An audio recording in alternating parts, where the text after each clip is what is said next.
बहुत समय पहले की बात है। एक गांव में माधव नाम का एक बड़ा ही अच्छा मूर्तिकार रहता था। वो बहुत ही सुंदर मूर्ति बनाता था, पर गांव में उसकी मूर्ति के कोई खास अच्छे दाम नहीं मिलते थे। एक दिन वो सब कुछ छोड़ छाड़ कर शहर चला जाता है। वहां जाकर वो अपनी मूर्तियां बाजार में बेचने लगता है, पर कोई भी उससे मूर्ति नहीं खरीदता। एक दिन वो बड़ा ही निराश हो जाता है और वापस गांव जाने का फैसला कर लेता है। पर तभी उसके पास एक लड़की आती है। अरे, ये मूर्ति तो बड़ी ही सुंदर है, कितने की है? अरे मैडम, आप जो मर्जी दे दो। इतने दिनों से मैं यहाँ बैठा हूँ, मेरी एक भी मूर्ति नहीं बिकी। ओह, ये तो बड़े ही दुख की बात है। अच्छा, मैं तुम्हारी एक मदद कर सकती हूँ। मेरी शोपीस की बहुत ही बड़ी दुकान है और मैं उसमें मूर्तियाँ भी बेचती हूँ। तुम चाहो तो मैं तुम्हें काम पर रख सकती हूँ। दुकान के नीचे गोदाम है, तो तुम वही मूर्तियाँ बनाना और मैं उन्हें अपनी दुकान में बेच दूंगी। ये तो बड़ी अच्छी बात है मैडम जी। आपका ये एहसान मैं कभी नहीं भूलूंगा। बस फिर सीमा माधव को काम पर रख लेती है और माधव उसी दुकान के नीचे बने गोदाम में मूर्ति बनाना शुरू कर देता है। सीमा काफी अच्छे दामों में माधव की बनाई मूर्तियां अपनी दुकान पर बेचने लगती है। उसकी बनाई मूर्तियों की डिमांड काफी ज्यादा बढ़ने लगी थी। एक दिन सीमा की दुकान पर एक सेठ आदमी आता है। ये मूर्ति तो बड़ी ही सुंदर है और मैंने काफी सुना है आपकी दुकान की मूर्तियों के बारे में। जी शुक्रिया, बताओ मैं आपके लिए कौन सी मूर्ति पैक कर दूं? मुझे एक बहुत ही सुंदर और सबसे अलग मूर्ति चाहिए। ऐसी मूर्ति जो पूरे शहर में किसी के पास ना हो। मैं उसके लिए तुम्हें कोई भी कीमत देने को तैयार हूँ, पर बस तुम मुझे ऐसी मूर्ति बनवा कर दे दो। जी बिल्कुल। माधव पीछे खड़ा सेठ और सीमा की बातें सुन रहा होता है। उसे उनकी बात सुनकर मन में लालच आ जाता है।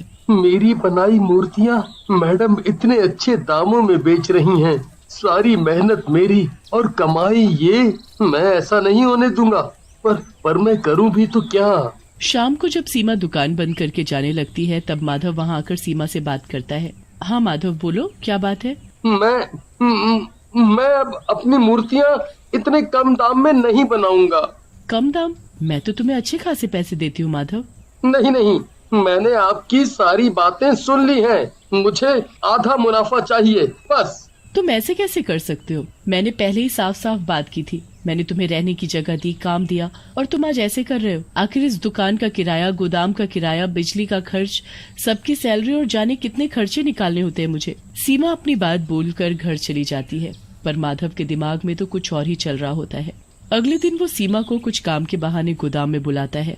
हाँ बोलो माधव, क्या बात है? मुझे यहाँ क्यों बुलाया?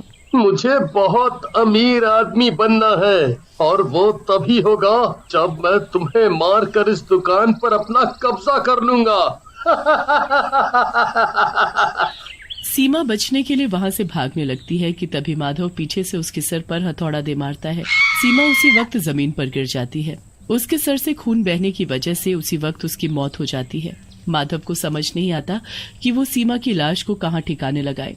वो वहाँ पड़ी मिट्टी को सीमा के ऊपर अच्छे से लगाकर एक मूर्ति तैयार कर देता है।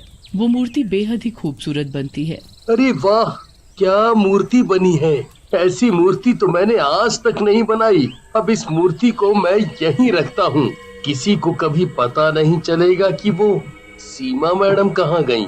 और अगर किसी ने मुझसे पूछा तो मैं बोल दूंगा कि वो कोई काम से कुछ महीनों के लिए बाहर गई हैं और दुकान की जिम्मेदारी मुझ पर छोड़ गई हैं। अगले दिन से माधव सीमा की जगह दुकान संभालने लगता है। पर फिर एक दिन जब वो मूर्ति बना रहा था तो अचानक वहाँ की लाइट बंद हो जाती है।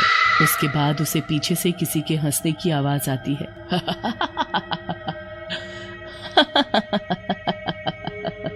कौन है यहाँ? माधव को अंधेरे में कुछ नहीं दिखता।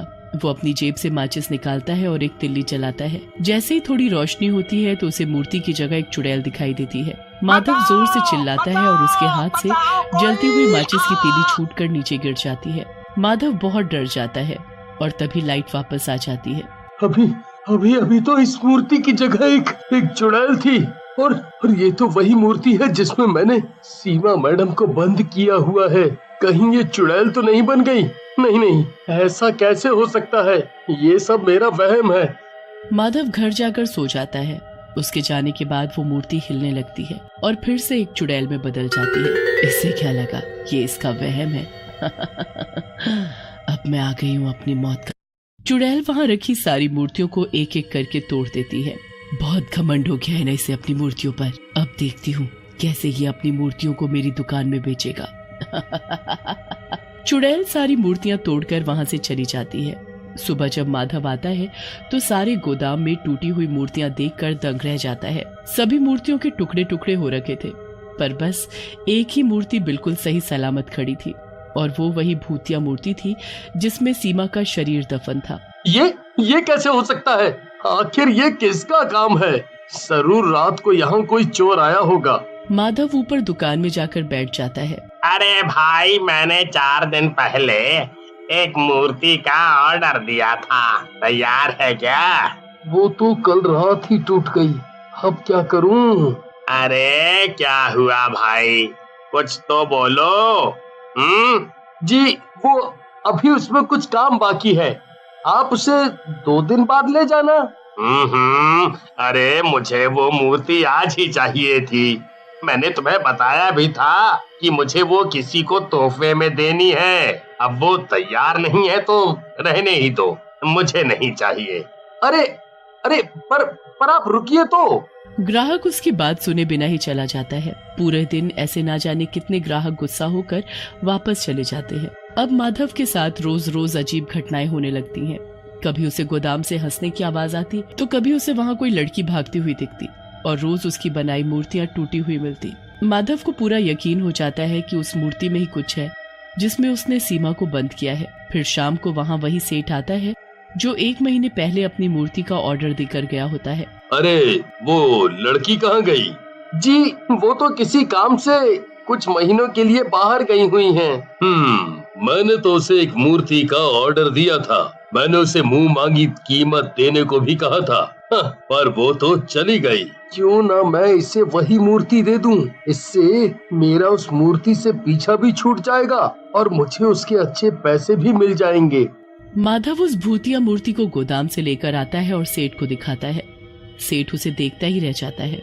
सेठ उस मूर्ति के अच्छे पैसे माधव को देता है और उसे लेकर घर चला जाता है। सेठ उस मूर्ति को अपने घर के बीचों बीच सजा कर रख देता है। रोज रात को वो मूर्ति चुड़ैल में बदल जाती और माधव के गोदाम में जाकर रोज बाकी की मूर्तियों को तोड़ देती। माधव बड़ा ही परेशान हो जाता है। उसकी मूर्ति पूरी होने से पहले ही टूट जाती और ऐसे उसका काम धीरे धीरे कम होने लगता है। एक दिन उस मूर्ति की आंखों से खून के आंसू निकल रहे होते हैं। जैसे सेठानी वहाँ से गुजरती है तो उसकी नजर उन आंसुओं पर पड़ती है। अरे ये क्या लग गया इस पर? ऐसा लग रहा है जैसे इस मूर्ति के खून के आंसू निकल रहे, पर ऐसा कैसे हो सकता है? ये जरूर बच्चों की शरारत है। सेठानी उस मूर्ति के आंसू पोंछकर वहाँ से चल देती है। अगले दिन जब वो फिर उस मूर्ति को देखती है तो फिर से उसकी आंखों में खून के आंसू होते हैं। वो फिर साफ कर देती है, पर ऐसा रोज रोज होने लगता है। फिर रात को जब सेठ जी वहाँ से गुजर रहे होते हैं तो देखते हैं कि मूर्ति गायब है। वो पूरे घर में शोर मचा देते हैं। सब लोग उस मूर्ति को ढूंढते हैं पर मूर्ति कहीं नहीं मिलती। पर जब सुबह सब उठते हैं तो मूर्ति अपनी जगह पर ही होती है। ऐसा हर रात होने लगता है। मुझे तो इस मूर्ति में कुछ गड़बड़ लग रही है। इस मूर्ति की आंखों से खून के आंसू निकलते हैं और ये रात में गायब होकर सुबह वापस आ जाती है। हमें इस मूर्ति को तोड़ देना चाहिए, बस यही तरीका है इससे छुटकारा पाने का। सेठ एक हथौड़ा लाता है और उस मूर्ति पर दे मारता है। उस मूर्ति से खून बहने लगता है और फिर उसके अंदर से एक कंकाल बाहर निकलता है। हे भगवान, ये क्या है? ये तो किसी का कंकाल है। तभी उस टूटी मूर्ति से धुआं उठता है और वहाँ चुड़ैल आ खड़ी होती है। चुड़ैल, ये तो चुड़ैल है। मैं सीमा हूँ, वही सीमा जिसकी दुकान से तुमने ये मूर्ति खरीदी और ये मेरा ही कंकाल है। पर सीमा तो कहीं बाहर गई हुई है, ऐसा उस माधव ने मुझे बताया। झूठ बोल रहा है वो। उसने मुझे मारकर एक मूर्ति में बदल दिया ताकि वो मेरी दुकान पर कब्जा कर सके। आज तुमने इस मूर्ति को तोड़कर मुझे मुक्ति दे दी, पर मेरी आत्मा को तब तक शांति नहीं मिलेगी जब तक मैं उस माधव से बदला नहीं लूंगी। हे भगवान, उस माधव ने एक लड़की के साथ इतना बुरा किया। मैं उसे उसके किए की सजा दिलवा कर रहूंगा। नहीं, उसे तो मैं मारकर खुद सजा दूंगी। उसकी सजा तो मौत से भी बदतर होनी चाहिए। उसे तो जिंदगी भर जेल में सड़ना चाहिए। हाँ, बिल्कुल सही कहा आपने। अगले दिन सेठ पुलिस को सारी बात बताता है। पुलिस छानबीन करती है तो माधव का सारा सच सामने आ जाता है। उसे उम्र कैद की सजा मिल जाती है और सीमा को इंसाफ और मुक्ति।